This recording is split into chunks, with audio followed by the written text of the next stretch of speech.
Hari ketiga minggu ini kita sudah melihat harga bergerak dengan pro kepada penguatan US dollar, tapi saya rasa ini bukan perubahan sentimen, melainkan dikarenakan secara teknikal memang ada kecondongan bahwa US dollar masih mengalami rebound. Tapi satu hal yang pasti, kita masih menunggu sampai data non-farm payroll, dan kabar bagusnya ada bocoran yang diluapkan ataupun yang dituangkan oleh mantan pejabat Fed. Kita lihat ulasan berikut ini. Oke, seperti yang kemarin kita sempat bahas di dalam technical grafik menunjukkan oil akan mengalami penurunan, dan itulah yang terjadi. Bahkan pagi ini sudah turun di bawah level 70 US dollar per barel.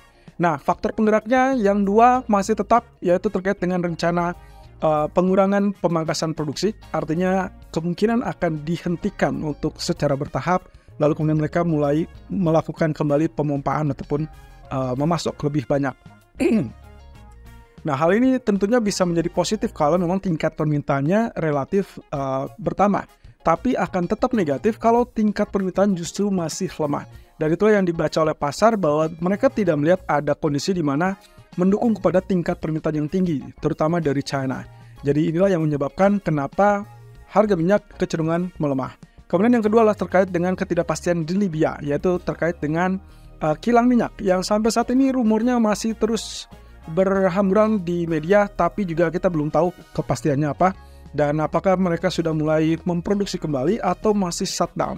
Kalau memang masih shutdown, harusnya ini menjadi faktor positif karena ada gangguan pasokan. Tapi kalau sudah berjalan kembali, of course itu akan menjadi jumlah pasokan yang semakin meningkat. Dan lagi-lagi jumlah pasokan yang meningkat ditambah dengan tingkat permintaan yang masih lemah, otomatis inilah yang juga menambah beban bagi harga minyak. Nah, yang ketiga, inilah hal yang terbaru tadi malam.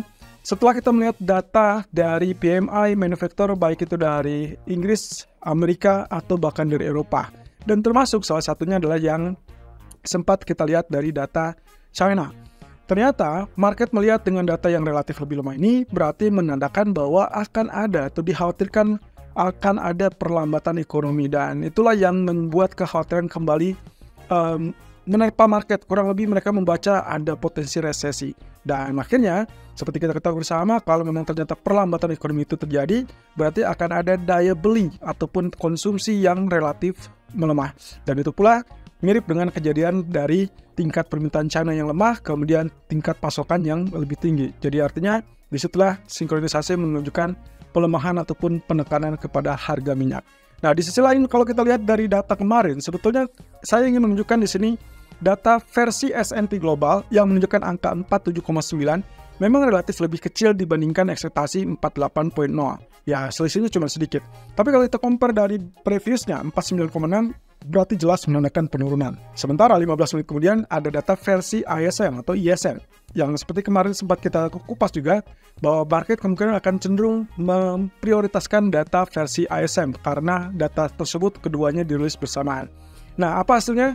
Hasilnya 47,2, lebih kecil atau lebih rendah daripada ekspektasi 47,5. Tapi kalau kita compare dengan yang sebelumnya, itu angkanya 46,8 menjadi 47,2. Jadi seharusnya itu relatif lebih bagus atau lebih baik. Sayangnya data-data ini justru tetap diperkirakan ataupun dibaca oleh market sebagai perlambatan. Kenapa? Seperti yang kemarin kita kupas di dalam website ataupun di artikel, kita sempat mengatakan bahwa kalau ternyata data tersebut tetap di bawah 50 atau angka indeksnya tetap di bawah 50, maka itu mencerminkan terkait dengan kontraksi. Dan kontraksi itu kurang lebih diartikan juga sebagai ekonomi yang kurang baik, dan perlambatan ekonomi inilah yang menjadi trigger ataupun pemicu kepada penurunan harga saham, kemudian juga harga minyak, dan tentunya membebani harga emas. Tapi apakah ini akan terjadi seperti yang di awal Agustus kemarin? Kelihatannya agak berbeda untuk kali ini, karena kita semakin dekat dengan data non-farm payroll yang akan ada dirilis di hari Jumat mendatang. Nah, satu sisi, penurunan di harga saham ataupun di pasar saham ekuitas pun kelihatannya salah satunya dipicu oleh kekhawatiran yang kembali terjadi pada Nvidia. Nah, kita lihat minggu lalu, Nvidia sempat diharapkan memberikan laporan pendapatan yang relatif lebih kuat atau relatif lebih positif gitu ya.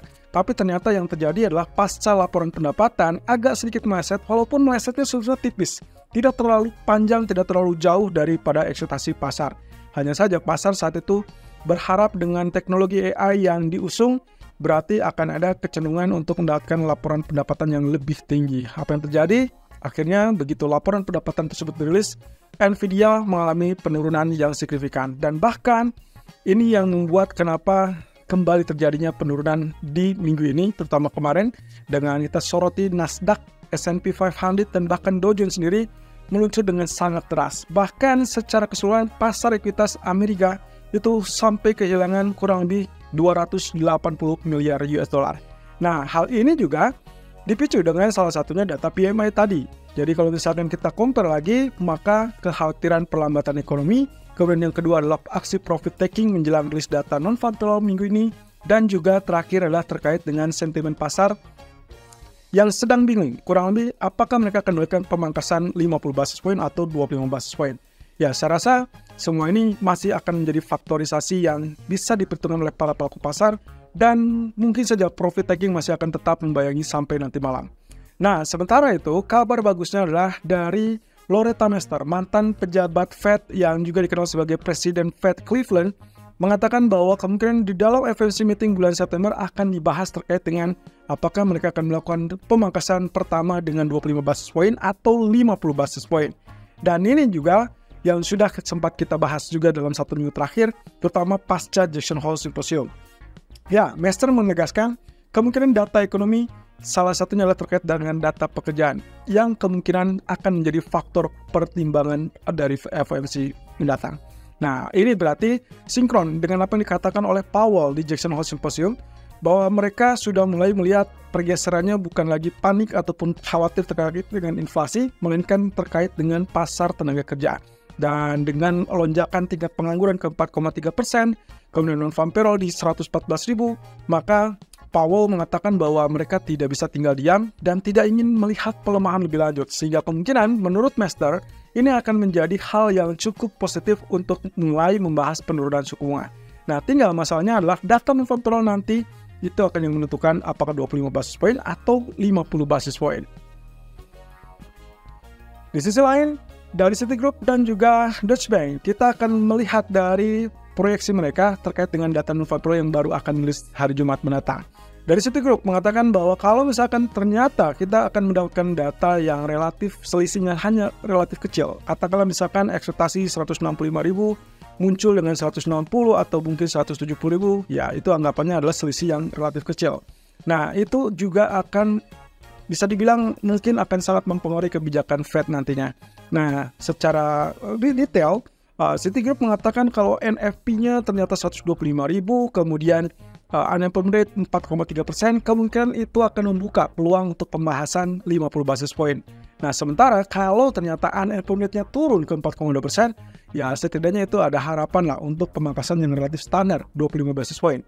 Nah, berbedanya adalah di sini Deutsche Bank justru cenderung melihat akan ada sisi yang agresif kalau dilihat dari lonjakan tingkat pengangguran. Artinya, menurut Deutsche Bank, kalau selama misalkan lonjakan atau tingkat pengangguran tersebut masih berada di 4,2 atau 4,3%, sementara NFP-nya melonjak ke 130 dari 114 kemarin, ini masih bisa mendapatkan ekspektasinya pemangkasan yang standar 25 basis point.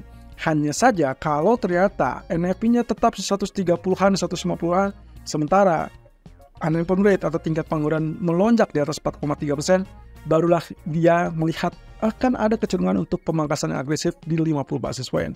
So, apapun itu teman-teman, persis dengan apa yang selama ini kita kupas, bahwasanya mau data seperti apapun, intinya adalah penurunan suku bunga tidak terhindarkan. Cuman masalahnya adalah apakah 25 basis point di pertama kalinya atau 50 basis point di pertama kalinya.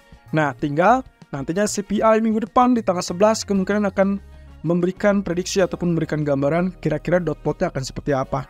Persis dengan kata Mester tadi, bahwa kemungkinan di dalam FOMC meeting bukan hanya terkait dengan pemangkasan 25 atau 50 basis point, tapi juga akan dibahas tentang siklus penurunan suku bunga akan seperti apa di pertemuan-pertemuan berikutnya.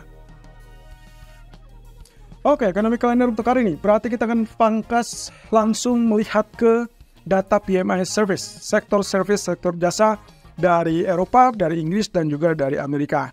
Satu sisi kalau misalkan kita lihat di sini, mungkin kita tidak akan melihat data ADP yang biasanya H-2 menjelang non-farm payroll, itu akan dirilis dulu data ADP di jam 7.15, lalu kemudian dilanjutkan dengan ISM service.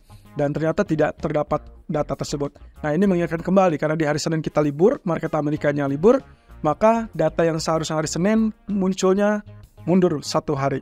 Dan itu sudah kita lihat kemarin, ISM Manufacturer yang biasanya dirilis di hari Senin ternyata mundur di hari Selasa. Itu sebabnya data ADP ataupun ISM Service itu akan mundur ke hari Kamis bersamaan dengan Initial Jobless Gap. Dan itu pula yang mengabarkan data Jobs Job Opening akan menjadi satu-satunya data Amerika yang akan dilihat nanti malam. Oke, Service PMI dari Inggris ataupun dari zona Eropa. Perhatikan saja apakah datanya cenderung menunjukkan pelemahan apa tidak. Saya rasa dari beberapa bulan terakhir, kita bisa melihat data manufaktur yang relatif tetap di bawah kontraksi atau di bawah level 50, sementara Service PMI itu selalu akan ada di atas 50 dan menandakan ekspansi. Jadi saya rasa mungkin nanti malam kita akan lihat euro ataupun pound sterling akan rebound. Tapi hati-hati karena mungkin setelah data tersebut kita langsung fokusnya adalah di jam 9 malam terkait dengan Jobs Job Openings. Data ini mau tidak mau akan memberikan gambaran kondisi kesehatan pasar tenaga kerja di Amerika.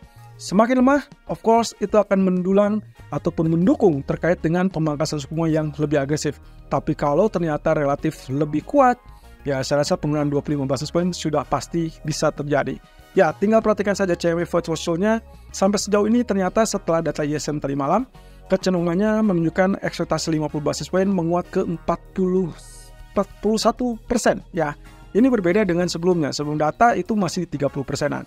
Nah, itu berarti masih cukup berimbang dan kita masih tetap tunggu sampai data ekonomi yang ditunggu-tunggu itu adalah data JOLTS, lalu kemudian data ADP, dan juga data NFP di hari Jumat.